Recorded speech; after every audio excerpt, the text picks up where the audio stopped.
Kaisar Pedang yang Mengejutkan. Bab 6010. Kembali ke istana Tian Suizong, masih belum banyak murid Tian Suizong di sana. Patriark Pan Qing, para tetua, Bai Yifei, Qiao Mo, dan yang lainnya masih mencari petunjuk kunci harta karun. Lin Bai tidak memberitahu mereka terlebih dahulu, tetapi langsung kembali ke rumahnya. Gagak itu berdiri di dahan pohon laurel, menatap Lin Bai dengan senyum di matanya. Bagaimana? Sudahkah kau bernegosiasi dengan keluarga kerajaan? Hampir selesai, keluarga kerajaan menginginkan 30%. Lin Bai menjawab dengan jujur. 30%? Bukankah itu lebih banyak daripada pamanku? Pamanku menolak menerimanya, mengapa keluarga kerajaan meminta 30%, dan paman ini juga menginginkan 30%. Gagak itu melompat ke bahu Lin Bai dan berteriak keras. Lin Bai merasa hancur, jangan membuat masalah, jika kau tidak memberikan 30% kepada keluarga kerajaan, aku khawatir kita tidak akan bisa keluar dari ibu kota kekaisaran. Keluarga kerajaan sudah mengetahui tentang kunci harta karun itu, dan ketika Lin Bai mengambil kunci itu di Ming Yue Fang, Zhao Xingxi juga tiba tepat waktu. Dengan cara ini, tidak ada cara untuk menyembunyikannya. Cepat atau lambat, keluarga kerajaan akan mengetahui tentang Lin Bai. Jika Lin Bai tidak mau bekerja sama dengan keluarga kerajaan, Lin Bai mungkin tidak dapat meninggalkan ibu kota kekaisaran. Tunjukkan pedang itu padaku, kata Lin Bai kepada gagak itu. Gagak itu cemberut, meskipun masih sedikit tidak senang, ia tetap mengeluarkan pedang itu dan menyerahkannya kepada Lin Bai. Lin Bai melihat pedang itu dengan saksama. Pedang ini tidak terlalu panjang, ini adalah pedang pendek. Seluruh badannya diukir dengan pola kuno dan rumit, yang dipenuhi dengan perubahan zaman.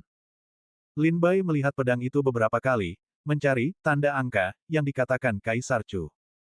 Pada akhirnya, Lin Bai menemukan karakter 6 yang ditulis dalam aksara segel kuno pada bingkai pedang. 6, gumam Lin Bai, apakah ini angka yang sesuai dengan peta? Label kunci harta karun ini adalah 6, jadi seharusnya ada juga peta 6. Jika kau menemukan peta ini dan membawa kunci ini, bisakah kau membuka harta karun ke-6 yang ditinggalkan oleh Istana Iblis 9 Neter? Lin Bai memeriksanya dengan cermat beberapa kali. Kecuali karakter 6 yang tertulis dalam aksara segel kuno, tidak ada tulisan lain yang tersisa di pedang itu. Sebut saja, pedang nomor 6, untuk saat ini. Lin Bai tersenyum. Aku tidak tahu terbuat dari bahan apa Istana Iblis 9 Neter untuk pedang ini, dan sangat sulit untuk dihancurkan. Tetapi pada saat yang sama, kekuatannya tidak terlalu besar, dan hampir tidak dapat dianggap sebagai senjata Taois kelas atas. Serahkan pedang ini padaku untuk disimpan. Jika kau menemukan peta nomor 6, maka kita akan pergi berburu harta karun bersama, kata Lin Bai kepada gagak itu. Tidak masalah. Gagak itu setuju tanpa berpikir, apakah kau punya kabar tentang peta itu? Lin Bai menggelengkan kepalanya dengan kosong. Saat ini, masalah baru muncul. Kuncinya ditemukan tetapi pintunya belum ditemukan, yang sangat memalukan. Perlu menemukan peta nomor 6, yang sesuai untuk membuka harta karun nomor 6, salah satu dari 9 harta karun yang ditinggalkan oleh Istana Iblis 9 Neter. Meskipun aku tidak punya petunjuk tentang peta No. 6, tapi kupikir seharusnya ada. Lin Bai menyeringai. Siapa? Gagak bertanya dengan tergesa-gesa. Siapa lagi? Istana Iblis 9 Neter. Lin Bai tersenyum. Lin Bai hanya tahu sedikit tentang harta karun Istana Iblis 9 Neter. Jika Pangeran ke-21 tidak dibawa pergi oleh Istana Iblis 9 Neter kali ini, Lin Bai bahkan tidak akan tahu bahwa Istana Iblis 9 Neter meninggalkan 9 harta karun. Desas-desus tentang harta karun yang ditinggalkan oleh Istana Iblis 9 Neter telah diblokir oleh sekte-sekte teratas di wilayah timur alam iblis. Sekalipun ada desas-desus dari dunia luar, orang luar akan menganggapnya hanya rumor di pasaran dan tidak akan mempercayainya. Sekarang, ini adalah pertama kalinya Lin Bai bersentuhan dengan harta karun Istana Iblis Jiuyu. Lin Bai memasukkan pedang nomor 6 ke dalam tas penyimpanannya. Pertama, beritahu Yang Mulia Raja Chen tentang pedang nomor 6, dan biarkan keluarga kerajaan mencoba menemukan peta No. 6. Pada saat yang sama, aku juga harus mencari cara untuk menanyakan situasi dari Istana Iblis 9 Neter, untuk melihat apakah Istana Iblis 9 Neter memiliki petunjuk tentang peta No. 6. Namun, bahkan jika Istana Iblis 9 Neter mengetahui petunjuk peta nomor 6, mereka pasti tidak akan memberitahuku dengan mudah. Jadi kita masih harus memikirkan cara agar Istana Iblis Jiuyu berbicara atas inisiatif mereka sendiri. Setelah memikirkannya sejenak, Lin Bai langsung pergi ke kediaman Pangeran Chen, dan memberitahu Yang Mulia kabar bahwa dia telah bernegosiasi dengan Kaisar Chu. Ketika Yang Mulia Pangeran Chen Wang mendengar bahwa Lin Bai telah mencapai kesepakatan dengan Kaisar Chu, beliau jelas merasa lega, dengan senyum di wajahnya. Lin Bai juga memberitahu Yang Mulia Raja Chen tentang pedang nomor 6 dan peta No. 6. Yang Mulia Pangeran Chen Wang berjanji untuk membantu menemukan peta nomor 6, dan jika ada kabar, beliau akan segera memberitahu Lin Bai. Setelah meninggalkan kediaman Pangeran Chen, ketika beliau kembali ke istana Tian Suizong, kebetulan Patriark Pan Qing dan yang lainnya juga telah kembali. Lin Bai memanggil semua orang dari Tian Suizong ke ruang pertemuan. Putra Suci tiba-tiba memanggil kita, tetapi apakah ada perintah penting? Patriark Pan Qing, beberapa tetua, Bai Yifei, Zhou Xinjun, Qiao Mo, Qin Yao dan yang lainnya semua menatap Lin Bai. Kalian tidak perlu bersusah payah mencari pedang itu, kata Lin Bai kepada semua orang. Kenapa? Semua orang tidak mengerti. Apakah Lin Bai akan menyerah mencari pedang itu? Aku sudah mendapatkan pedang itu, kata Lin Bai sambil tersenyum. Apa? Semua orang yang hadir tersentak dan menatap Lin Bai dengan mata terbelalak. Mereka telah mencari dengan susah payah di ibu kota kekaisaran selama berhari-hari, tetapi tidak ada kabar tentang kunci harta karun itu. Tetapi Lin Bai tidak bertele-tele, dan benar-benar mengatakan bahwa dia telah menemukan kunci harta karun itu.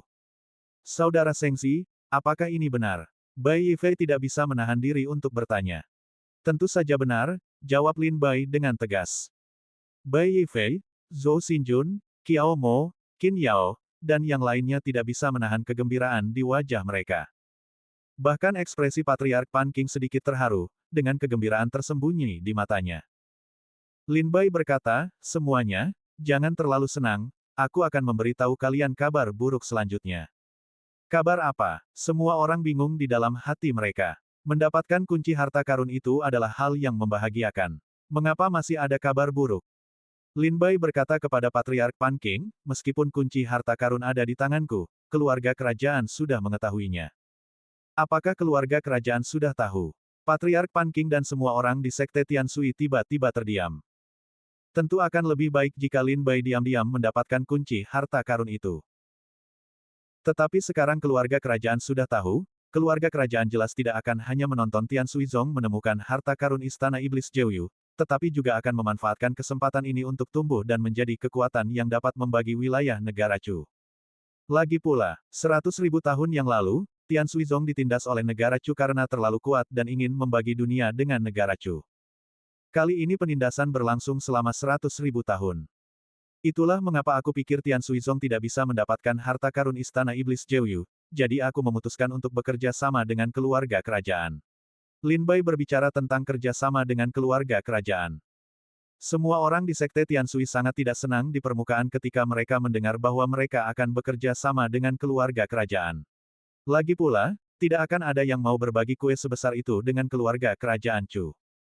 Tetapi semua orang di Tian Suizong tahu betul, langkah Lin Bai juga merupakan langkah yang sia-sia. Jika dia tidak melakukan ini, Tian Suizong tidak hanya tidak akan mendapatkan keuntungan apapun, tetapi mereka bahkan akan berisiko sekte mereka musnah. Setelah Luo Qiyu pergi, Pan Qing, leluhur sekte Tian Sui, dan beberapa tetua datang ke aula samping yang telah berubah menjadi reruntuhan. Untuk apa Luo Qiyu di sini? Patriark Pan Qing berjalan ke sisi Lin Bai dan bertanya dengan penasaran. Bukankah ada murid Sekte Iblis Pedang Terbang yang ditekan olehku di kolam Istana Lutai? Luo Qiyu datang ke sini hari ini, satu untuk demonstrasi, dan yang lainnya untuk menyelamatkan Luo Yu, jadi beritahu aku dulu. Lin Bai dengan jujur memberitahu Patriark Pan Qing dan beberapa tetua tentang kedatangan Luo Qiyu. Sepertinya orang yang datang ini bukan orang baik. Patriark Pan Qing berkata, anak suci, dari sudut pandangmu, seberapa kuat Luo Qiyu? Lin Bai mengingat konfrontasi niat pedang barusan, dan menggelengkan kepalanya sedikit, aku tidak tahu banyak tentang dia. Itu hanya bentrokan niat pedang barusan. Menilai dari basis kultivasi ilmu pedang, orang ini memang luar biasa. Tapi tidak ada pertarungan sungguhan, dan tidak mungkin untuk mengetahui seberapa kuat dia.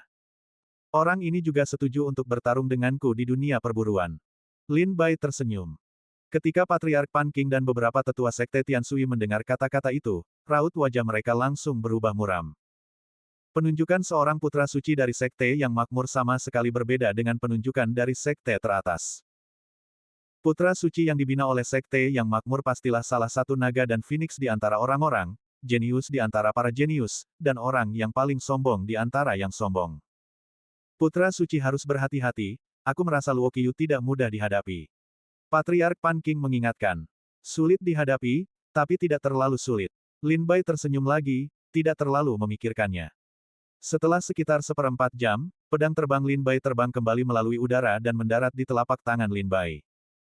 Ketika Fei Jian kembali, Lin Bai tahu bahwa Luo Qiu telah menyelamatkan Luo Yu. Tepat saat itu, pelayan itu buru-buru datang untuk melapor, ada kabar buruk, tuan-tuan, ada berita bahwa kedua gadis, Qiao Mo dan Qin Yao, bertengkar di luar, dan kedua belah pihak akan berkelahi. Apa? Lin Bai dan Patriark Pan Qing tiba-tiba mengerutkan kening. Bagaimana mungkin Qin Yao dan Qiao Mo bertengkar dengan orang lain? Patriark Pan Qing bertanya, siapa yang mendapat berita? Di mana dia? Pelayan itu berkata, pria itu sedang menunggu di luar pintu. Patriark Pan Qing berkata, biarkan dia masuk. Pelayan itu mengangguk setuju, dan setelah beberapa saat, dia membawa seorang anak laki-laki bermata licik ke istana Tian Suizong. Lin Bai memperhatikan orang ini dengan saksama. Ada seorang anak laki-laki berbalut kain karung, handuk kecil diikatkan di dahinya, dan kain karung disampirkan di bahunya. Inilah pakaian pelayan di toko itu. Sebenarnya, para pelayan di penginapan dan restoran di ibu kota kekaisaran juga praktisi, dan mereka tidak banyak berkeringat, dan mereka tidak tahu cara menggunakan handuk keringat. Alasan mengapa mereka memilih berpakaian seperti ini sebenarnya untuk membedakan identitas mereka. Jika Anda masuk ke sebuah penginapan di ibu kota kekaisaran, dan para pelayan di penginapan itu semuanya mengenakan pakaian brokat, yang mungkin lebih mewah daripada pakaian Anda, bukankah itu seperti mendahulukan kereta daripada kuda? Jadi para pelayan di toko-toko di ibu kota kekaisaran masih berpakaian seperti ini. Pelayan di penginapan Longyan telah bertemu dengan para senior sekte Tiansui. Pelayan itu buru-buru berlutut di tanah dan memberi hormat dengan hormat. Ceritakan dengan saksama, apa yang terjadi? Tanya Patriark Pan Qing dengan penasaran. Pelayan yang mengaku dari penginapan asap naga, buru-buru berkata, kedua gadis itu, Qiao Mo dan Qin Yao, baru saja minum di aula kami, dan mereka bertemu dengan beberapa orang jahat yang datang untuk memprovokasi mereka. Patriark Pan Qing mengerutkan kening, orang jahat. Pelayan di toko itu buru-buru berkata, kelompok berandal itu adalah gangster di ibu kota kekaisaran, dan mereka sering melakukan hal-hal yang menindas orang baik. Mereka tidak tahu identitas Qiao Mo dan Qin Yao, tetapi pemilik toko kita tahu. Dia tahu bahwa kedua gadis ini adalah murid sekte Tiansui. Pemilik toko melihat bahwa kedua gadis itu dan kelompok berandal itu hendak menyerang. Dia takut kedua gadis itu akan menderita, jadi dia memerintahkan saya untuk bergegas ke istana Tian Suizong untuk melaporkan berita tersebut. Setelah leluhur Pan Qing dan Lin Bai mendengarnya, mereka memahami seluk-beluk masalah tersebut. Karena hanya beberapa berandal, leluhur tidak perlu terlalu memikirkannya, saya akan pergi dan melihat-lihat. Lin Bai berkata kepada leluhur. Baiklah, putra suci, hati-hati. Leluhur mengangguk. Petik 2. Pimpin jalan duluan. Lin Bai berkata kepada pelayan di toko. Baik, pelayan itu buru-buru mengangguk, berbalik dan berjalan keluar dari istana, sementara Lin Bai mengikutinya dari belakang, menuju penginapan Longyan. Pelayan itu membawa Lin Bai menyusuri jalan-jalan dan gang-gang, dan segera meninggalkan daerah-daerah yang lebih makmur dan ramai di ibu kota kekaisaran, dan berjalan ke beberapa jalan dan gang terpencil. Jalan-jalan dan gang-gang ini tampak kumuh, rumput liar tumbuh subur di celah-celah antara lempengan batu, dan masih ada bercak darah di jalanan di kejauhan. Ada juga orang-orang di jalan, tetapi mereka semua memiliki wajah yang garang, dan mata mereka mengamati orang-orang yang lewat seperti serigala dan harimau. Di mana penginapanmu? Semakin jauh Lin Bai berjalan, semakin dia merasa ada yang tidak beres, jadi dia bertanya. Pelayan toko berjalan maju, Tuan Sengzi, silakan ikuti saya. Toko kecil ini terpencil. Jika tidak ada kenalan yang bisa menunjukkan jalan, mungkin akan sulit ditemukan. Memang cukup terpencil, tempat ini jauh dari keramaian ibu kota kekaisaran. Lin Bai melihat sekeliling, rumah-rumah semakin kumuh, dan lingkungannya semakin bobrok. Seolah-olah dia telah datang ke daerah kumuh di ibu kota kekaisaran. Kita sudah sampai. Setelah berjalan beberapa saat, pelayan menunjuk ke loteng di depannya, dan berkata kepada Lin Bai sambil tersenyum. Lin Bai mendongak dan melihat sebuah bangunan kecil berlantai 2 berdiri di persimpangan di depannya, dengan tulisan, penginapan Longyan, tergantung di pintu toko. Tuan Sengzi, silakan. Pelayan membawa Lin Bai masuk ke penginapan Longyan. Lin Bai melihat sekeliling, dan melihat banyak orang mengintip Lin Bai dalam kegelapan blok ini. Apakah orang-orang ini preman? Lin Bai meliriknya, lalu berjalan masuk ke penginapan Long Yan tanpa mengeluarkan suara. Di dalam penginapan Long Yan, juga terlihat tanda-tanda kerusakan. Meja, kursi, dan bangku tampak tidak dibersihkan selama bertahun-tahun, dan ternoda lapisan tebal kotoran hitam. Ada bau apak di dalam toko. Dan toko itu juga sangat sepi, sepertinya tidak ada yang membuat masalah di sini. Lin Bai mengalihkan pikirannya untuk mengamati restoran, tetapi dia tidak menemukan seorang pun yang minum. Di mana Qiao Mo dan Qin Yao? Lin Bai bertanya dingin setelah memasuki toko. Pelayan itu menatap Lin Bai dan tersenyum, tetapi tidak banyak bicara. Tepat saat itu, terdengar langkah kaki di tangga. Bersamaan dengan suara langkah kaki, suara pria lain terdengar, "Tuan Serigala, jangan khawatir, kedua gadis itu, Qin Yao dan Qiao Mo, tidak ada di sini." Mendengar suara itu, hati Lin Bai mencekam. Yao Qian, Taois dari Istana Iblis Sembilan Neter. Lin Bai mengangkat kepalanya dan melihat pemuda tampan yang turun dari lantai 2, yang mengkonfirmasi dugaan Lin Bai. Orang ini adalah Yao Qian, Taois dari Istana Iblis Sembilan Alam. Ketika Lin Bai mendengar suara itu barusan, dia menebak asal-usulnya. Pada titik ini, Lin Bai memahami semuanya, Qiao Mo dan Qin Yao sama sekali tidak ada di sini. Dan asisten toko itu kemungkinan besar juga anggota Istana Iblis Sembilan Alam, mereka mengarang kebohongan untuk memancing Lin Bai ke sini.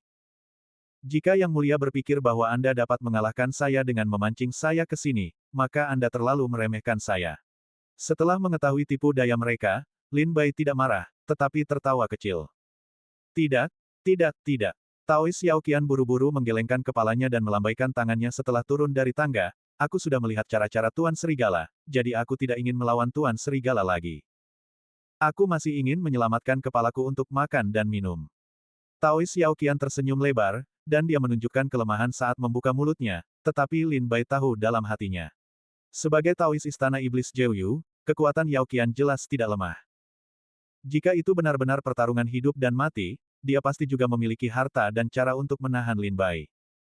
Dalam pertarungan sesungguhnya, sangat sulit untuk mengatakan siapa yang menang dan siapa yang kalah. Di penginapan Long Yan yang tua, hanya ada Lin Bai, Taois Yao Qian, dan pelayan toko. Taois Yao Qian turun tangga, dan pelayan membawakan meja dan kursi, membersihkan debu, dan membuat teh yang enak.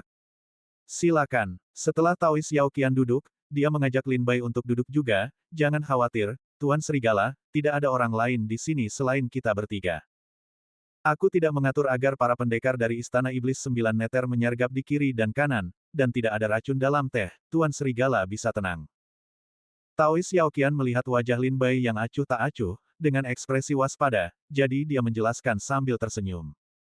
Lin Bai tersenyum tipis, tidak banyak bicara, dan duduk berhadapan dengan Taois Yao Qian. Dia juga tidak minum teh, tetapi hanya bertanya, "Katakan padaku, kau telah berusaha keras untuk membawaku ke sini, ini tidak akan sesederhana hanya menawarkan secangkir teh."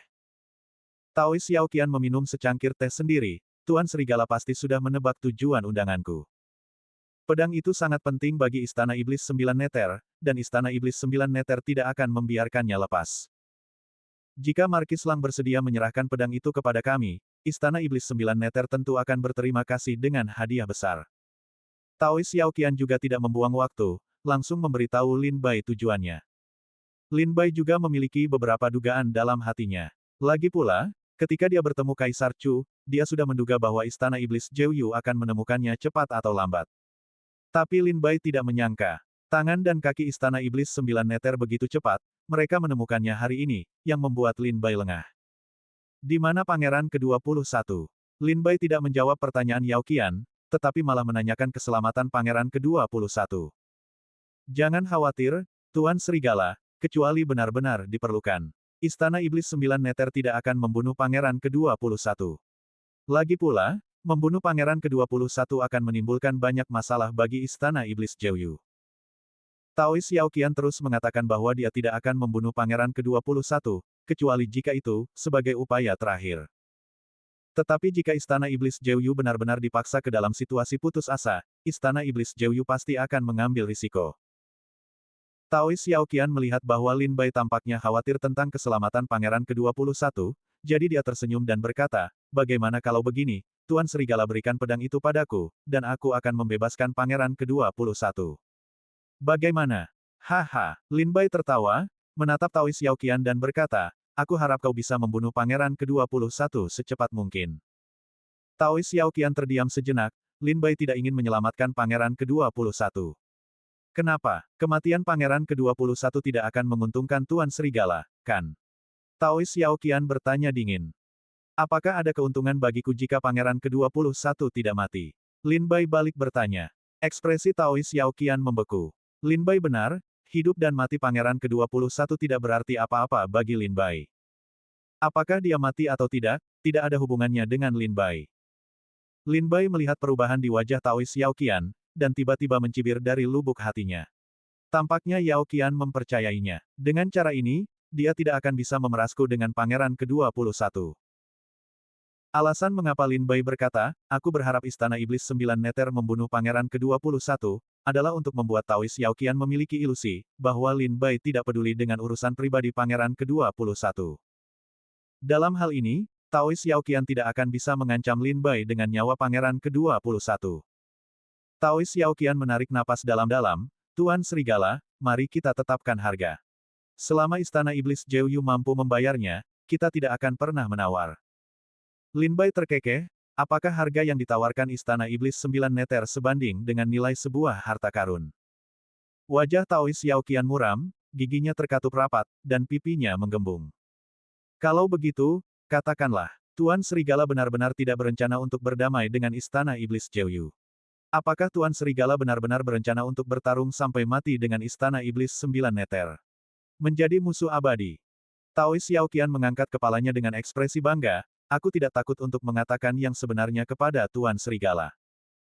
Meskipun Istana Iblis 9 Neter telah dihancurkan, kekuatan yang dikumpulkan oleh Istana Iblis 9 Neter selama 100.000 tahun terakhir cukup untuk menggulingkan kekuatan besar manapun.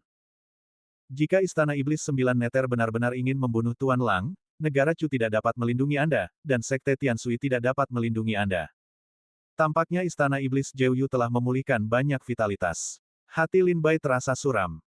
Kemunculan kembali Istana Iblis 9 Neter jelas merupakan sesuatu yang tidak diinginkan oleh semua kekuatan di alam Iblis Timur.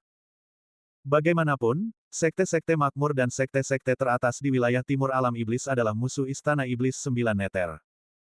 Seperti negara Chu, Qi Tianzong, Qie Shenzong, Wan Shengshan, Tian Suizong, keluarga Chen, Fan Tianzong, Bai Tianzong, Del. Sekte-sekte teratas dan sekte-sekte makmur ini telah menghancurkan Istana Iblis Jeoyu 100.000 tahun yang lalu, dan telah melakukan banyak upaya. Tidak berlebihan untuk mengatakan, jika Istana Iblis 9 Neter bangkit kembali dan membalas dendam, pertama-tama, tak satu pun dari sekte-sekte terkuat dan terkemuka di wilayah-wilayah utama yang dapat lolos. Mendengar ancaman dari nada bicara Tao Xiaoqian, Lin Bai tidak gugup, dan tersenyum tipis, itu wajar. Istana Iblis 9 Neter telah hancur selama 100.000 tahun. Jika kau bisa bertahan hidup dari sisa-sisa ini, aku tentu percaya bahwa Istana Iblis 9 Neter memiliki cara tersendiri. Tapi jika kau membunuhku, maka kau bahkan tidak akan pernah mencoba menemukan harta karun, nomor 6, dari Istana Iblis 9 Neter. Maksud Lin Bai juga sangat sederhana, jika kau ingin membunuhku, jika kau berusaha sekuat tenaga, aku pasti tidak akan bisa menghentikanmu. Tapi jika aku mati, Istana Iblis 9 Neter tidak akan bisa mendapatkan apa yang diinginkannya. Tao Xiaoqian menarik napas dalam-dalam dengan wajah datar, jadi kita hanya membeku seperti ini. Membeku. Benar-benar membeku. Istana Iblis 9 Neter tidak ada hubungannya dengan Lin Bai, dan Lin Bai tidak bisa mengendalikan Istana Iblis 9 Neter. Mengapa kau membeku? Lin Bai tersenyum, Istana Iblis 9 Neter tidak bisa berbuat apa-apa padaku, tetapi aku bisa memahami apa yang terjadi, jadi teruslah mencari harta karun itu. Tao Xiaoqian memejamkan matanya kesakitan, aku benar-benar tidak mengerti apa yang dibicarakan Tuan Serigala. Lin Bai berdiri dan tersenyum, izinkan aku menjelaskannya. Situasi saat ini adalah, Istana Iblis 9 Alam tidak ada hubungannya denganku. Di ibu kota kekaisaran, aku tidak hanya mendapat perlindungan dari para tetua Sekte Tianshui, tetapi juga perlindungan dari keluarga kerajaan-kerajaan Chu. Selama aku berada di ibu kota kekaisaran, bisakah Istana Iblis 9 Alam membunuhku? Tao Xiaoqian terdiam setelah mendengar kata-kata itu, tepat saat Lin Bai berkata. Dengan status Lin Bai di Chu, sama sekali tidak mungkin bagi Istana Iblis Jeoyu untuk membunuh Lin Bai dengan tenang di ibu kota kekaisaran. Lin Bai adalah seorang prajurit biasa, bukan kucing atau anjing di jalanan, dia adalah putra suci Tian Suizong, Pangeran Serigala Negara Chu, dan memiliki status yang sangat tinggi di wilayah negara Chu. Apalagi membunuhnya, bahkan jika dia diserang sekali saja, itu akan menyebabkan kekacauan di seluruh ibu kota kekaisaran. Lin Bai berkata kepada Taois Xiao Qian, kau tidak bisa membantuku, jadi jangan berpura-pura menjadi harimau di depanku. Pada akhirnya, kau adalah tikus di selokan, orang-orang yang tidak bisa melihat cahaya. Itulah mengapa aku berani berdiri di depanmu dan berbicara sekarang. Meskipun ada banyak sekali orang kuat yang bersembunyi di Istana Iblis 9 Neter di luar penginapan asap naga, aku tetap tidak takut. Lin Bai menatap Taois Xiao Qian, karena banyak orang di seluruh alam iblis timur sekarang berharap kau bisa membunuhku, agar lokasi Istana Iblis 9 Neter benar-benar terungkap. Taois Xiao Qian buru-buru berkata, tidak, mengapa Tuan Serigala tidak mempercayainya? Aku tidak memasang jebakan di luar. Tidak. Mengapa Markis Wolf tidak mempercayainya? Aku tidak melakukan penyergapan di luar. Taois Xiao Qian buru-buru menjelaskan lagi, tetapi Lin Bai menyela dengan mengangkat tangannya. Apakah ada tentara dan master penyergapan? Itu urusanmu, tidak ada hubungannya denganku. Lin Bai berkata dengan tenang, jika Istana Iblis 9 Neter ingin mendapatkan kembali kunci harta karun, kau tidak berhak untuk bernegosiasi denganku sebagai seorang Taois biasa. Kembali dan beritahu kau orang yang benar-benar berkuasa di ibu kota kekaisaran Istana Iblis Jeoyu, suruh dia menyiapkan kartu tawar-menawar, lalu datang kepadaku untuk bernegosiasi. Selamat tinggal. Setelah Lin Bai selesai berbicara, dia langsung berjalan keluar dari penginapan Longyan.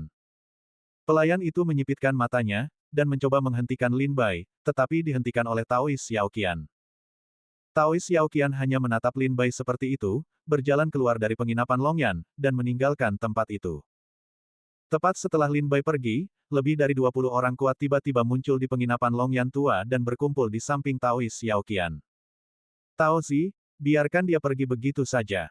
Kunci harta karun ada di tangannya, kenapa tidak membunuhnya saja dan mengambil kembali kunci harta karun itu? Dari sekitar 20 pendekar, mereka yang memiliki tingkat kultivasi terendah semuanya berada di alam Tai Dao Guo tingkat menengah. Bahkan ada 2 pendekar di alam Dao Guo. Tao Zi Yaoqian terus mengatakan bahwa tidak ada penyergapan di penginapan Longyan, tetapi sekarang tampaknya, orang ini tidak mengatakan satu pun kebenaran. Taois Yaoqian mendengar suara-suara bertanya di sekitarnya, dan menggelengkan kepalanya dalam hati, Lin Bai benar, dia berani datang ke sini karena dia yakin kita tidak akan berani membunuhnya. Jika dia mati, itu pasti akan menyebabkan kegemparan di ibu kota kekaisaran, yang sangat tidak menguntungkan bagi Istana Iblis Jeoyu kita. Selain itu, bahkan jika kita membunuh Lin Bai dan mengambil kunci harta karun itu. Tetapi begitu Lin Bai mati, kota akan dilanda badai, dan kita tidak akan bisa membawa kunci harta karun itu keluar dari ibu kota kekaisaran. Taois Yaoqian menarik napas dalam-dalam, Ben datang ke sini untuk memberi demonstrasi kepada Lin Bai hari ini. Jika Lin Bai adalah orang biasa, dia pasti akan ketakutan setengah mati, dan dengan patuh menyerahkan kuncinya. Aku tidak menyangka, Lin Bai ini memang punya sedikit keberanian, dan dia bukan orang yang mudah ditipu. Masalah ini membutuhkan rencana jangka panjang. Taois Yaoqian mengusap alisnya dengan pasrah, dan menghela napas berulang kali, mari kita pergi dulu, jika perlu, aku akan memanggilmu. Baiklah, aku pamit. 9 pendekar Istana Iblis Neter ini tersembunyi di berbagai bagian ibu kota kekaisaran, dan mereka hanya akan datang menemui mereka ketika dipanggil. Karena Taois Yaoqian memutuskan untuk tidak melakukan apapun pada Lin Bai hari ini, percuma saja mereka tinggal di sini. Setelah menghabiskan minuman, Taois Yaoqian dan Dian Xiaor keluar dari penginapan Longyan bersamaan, dan berjalan menuju area ramai ibu kota kekaisaran. Sepanjang jalan, keduanya berhati-hati dan sengaja berbelok beberapa kali. Dan ketika melewati beberapa gang gelap, mereka langsung menyempurnakan penyamaran mereka, mengubah penampilan, rupa, dan suara mereka, dan kembali masuk ke pasar. Setelah bola-bali beberapa kali, hari sudah senja sebelum mereka menyadarinya, dan mereka sampai di sebuah rumah mewah di ibu kota kekaisaran. Mereka tidak melapor, tetapi langsung membuka lingkaran sihir, memanjat tembok, dan memasuki halaman. Setelah kedua sosok itu masuk melewati tembok, mereka tidak menyadari. Dalam kegelapan gang di kejauhan, sepasang mata mengawasi tindakan mereka. Aku benar-benar tidak menyangka kedua anak laki-laki ini begitu waspada. Sebuah suara tawa aneh terdengar, "Hei, Lin Bai, untungnya kau memanggilku, kalau tidak, kau pasti akan dibuang oleh mereka." Sosok dalam kegelapan itu adalah Lin Bai yang baru saja meninggalkan penginapan Longyan. Setelah meninggalkan penginapan Longyan, Lin Bai langsung kembali ke istana Tian Suizong, dan pada saat yang sama memanggil burung gagak untuk diam-diam mengikuti Taois Yao Qian. Lin Bai tahu bahwa setelah meninggalkan penginapan Longyan, Taois Yao Qian pasti akan mengirim prajurit untuk mengawasi setiap gerakannya, jadi dia kembali ke istana Tian Suizong dan membiarkan burung gagak mengawasi Yao Qian. Setelah Lin Bai menyamar di istana Tian Suizong, dia diam-diam meninggalkan istana lagi dan bergabung dengan burung gagak. Satu orang dan satu burung mengikuti Taois Yao Qian secara diam-diam, mengawasinya berjalan di jalanan dan gang-gang, mengawasinya mengubah tubuh dan penampilannya, dan mengawasinya menjadi selicik rubah. Persis seperti yang dikatakan burung gagak, jika bukan karena burung gagak di sisinya, Lin Bai hampir kehilangan putranya, Yao Qian, beberapa kali. Sepertinya ini adalah salah satu benteng sarang mereka di ibu kota kekaisaran. Lin Bai mengangkat kepalanya, dan di depannya terbentang sebuah halaman dengan tembok tinggi dan halaman yang luas, yang sangat mewah. Aku benar-benar tidak menyangka benteng istana iblis Jeoyu di ibu kota kekaisaran begitu mencolok. Lin Bai menyipitkan matanya. Dia berpikir bahwa benteng istana iblis Jeoyu di ibu kota kekaisaran seharusnya berupa tempat kumuh mirip penginapan Longyan. Hanya dengan begitu, tempat itu sesuai dengan identitas gelap istana iblis 9 meter. Tapi aku tidak menyangka, benteng sebenarnya dari istana iblis 9 meter adalah rumah yang begitu megah dan mewah. Rumah ini, di ibu kota kekaisaran, setidaknya adalah tempat yang layak ditinggali oleh keluarga kerajaan dan bangsawan, bukan? Lin Bai berjalan mengelilingi halaman, sampai ke pintu masuk utama, dan mendongak. Plakat pintu bertuliskan, Huaxian Yuan. Sepertinya ini kediaman pribadi seorang pejabat tinggi di ibu kota kekaisaran lagi, gumam Lin Bai dalam hati. Di ibu kota kekaisaran, banyak pejabat tinggi dan bangsawan telah membeli rumah pribadi yang tidak diketahui pemiliknya. Rumah-rumah pribadi ini digunakan untuk berbagai tujuan, seperti berlibur, menanam bunga, membesarkan wanita, dan sebagainya. Di ibu kota kekaisaran, setiap kali Anda melihat rumah yang sangat mewah dan megah, dan tidak disebutkan rumah siapa itu, tetapi menggunakan nama, halaman, kebun, halaman lain, bangunan kecil, 80% dari mereka adalah kediaman pribadi para pejabat tinggi di ibu kota kekaisaran. Bahkan jika Zhao Xingxi melihat rumah seperti ini, dia tidak akan berani menggeledahnya dengan mudah, kecuali dia memiliki perintah giok Kaisar Chu di tangannya. Kebun lain ini terlihat megah. Aku ingin tahu apakah ada harta karun di dalamnya. Burung gagak itu memandang halaman dengan mata yang sedikit berbinar. Masuklah dan lihat-lihat, kau akan segera tahu. Lin Bai tersenyum, melompat, mendarat di dinding tinggi, dan segera terhalang oleh lingkaran sihir. Tetapi Lin Bai telah merencanakannya sejak lama. Ia menerobos larangan dengan menggunakan teknik dao menelan langit, sehingga ia membuat celah di lingkaran sihir, dan menggunakan teknik pelarian dewa kekosongan, untuk menjarah rumah itu. Meskipun rumah itu terang benderang, tidak banyak pelayan dan pembantu di sana. Di rumah yang besar itu, kesunyiannya sangat menakutkan. Meskipun tidak ada pelayan dan pembantu, lingkaran sihir berfungsi dengan sangat baik, dan Anda hampir dapat bertemu lingkaran sihir setiap beberapa langkah. Untungnya, yang paling ditakuti Lin Bai adalah lingkaran sihir itu. Rumah di sini disebut Taman Peri Bunga. Tidak diragukan lagi, semua jenis bunga langka dan eksotis adalah yang paling melimpah di rumah itu. Terutama taman belakang rumah itu adalah gunung bunga, yang dipenjara oleh lingkaran sihir, membuat gunung bunga itu seperti musim semi sepanjang tahun, dan sedang mekar dengan dahsyat saat ini. Di gunung bunga, suara wanita samar terdengar memangkas ranting di hamparan bunga. Taois Yao Qian dan Dian Xiaur berjalan keluar dari hamparan bunga, membungkuk dan memberi hormat, aku telah melihat Dewi. Wanita itu bertanya, bagaimana? Taois Yao Qian tampak muram, seperti yang dikatakan Dewi, Lin Bai tidak mudah dihadapi. Wanita itu tersenyum, jika dia mudah dihadapi, dia tidak akan menjadi Lin Bai, apalagi Pangeran Serigala Chu. Wanita itu menjawab sambil memangkas bunga dan tanaman, tetapi tepat setelah selesai berbicara, dia tiba-tiba berdiri tegak, apakah ada yang memperhatikan saat kalian datang? Taois Yao Qian menggelengkan kepalanya dan berkata, tidak, kami punya informasi tambahan. Kami berpura-pura menyelinap ke pasar beberapa kali, dan bahkan Zhao Xingxi pun tidak dapat menemukan kami. Wanita itu mendengus dingin, bodoh, Orang-orang mengikutimu untuk mencari Huaxianyuan, dan kau malah bilang mereka tidak bisa menemukanmu. Apa? Taois Xiaoqian dan Dian Xiaor pucat pasi karena terkejut.